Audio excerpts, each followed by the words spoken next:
Subscribe చేసుకునేటప్పుడు పక్కనే ఉన్న గంట సింబల్ నొక్కి యాక్టివేట్ చేసుకోండి. ఆల్రెడీ సబ్స్క్రైబ్ చేసుకున్న వారు కూడా దయచేసి బెల్ బటన్ నొక్కి యాక్టివేట్ చేసుకోండి. వేసవికాలం వచ్చేసింది. అప్పుడే ఎండలు భగ్గుమంటున్నాయి. ఈ కాలంలో ఎక్కువ ద్రవ పదార్థాలు తీసుకోవాలి. అలాగే ఆరోగ్యంపై అధిక శ్రద్ధ పెట్టాలి. ప్రతిరోజు కొబ్బరి నీళ్లు, పళ్ళ రసాలు, మంచినీళ్లు, మజ్జిగ, తాటి ముంజలు తీసుకోవాలి. ముఖ్యంగా ఉదయం పూట తీసుకునే టిఫిన్స్ కానీ, సాయంత్రం పూట తీసుకునే స్నాక్స్ కానీ నూనె లేనివి తీసుకోవడం ఉత్తమం. బార్లీ గింజల్లో నీరు పోసి ఉడికించి ఆపై అందులో ఉప్పు లేదా బెల్లం, నిమ్మరసం కానీ వేసుకుని తాగితే చలవ చేస్తుంది. ఈ నీరు పిల్లల ఆరోగ్యానికి కూడా ఎంతో మేలు చేస్తుంది. ఇక ఎండాకాలంలో చెర్రీ, బెర్రీలు, బొప్పాయి, యాపిల్ వంటి పండ్లతో పాటు నిమ్మజాతి పండ్లు, ఎండు ద్రాక్షలు, ఉల్లిపాయ ఎక్కువగా తీసుకోవాలి. తద్వారా అలసటను తగ్గించుకోవచ్చు. రోజు ఒక గ్లాసు నిమ్మరసంలో పుదీనా చేర్చి తీసుకోవడం ద్వారా నీరసం తగ్గిపోతుంది. ఇంకా కాలేయం పనితీరు కూడా మెరుగుపడుతుంది.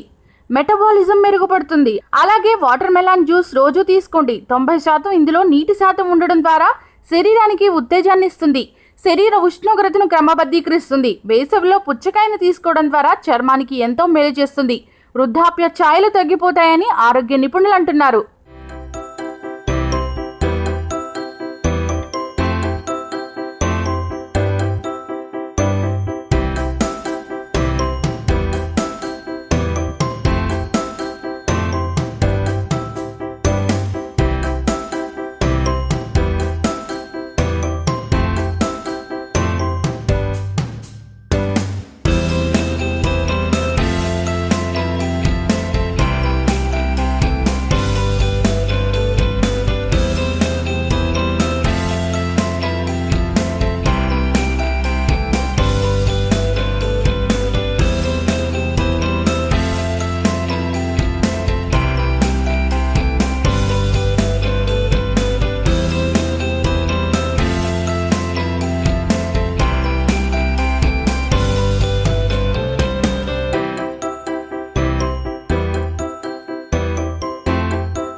ఇక వేసవిలో కొన్ని పదార్థాలు తినకూడదు. అవేంటో ఇప్పుడు తెలుసుకుందాం.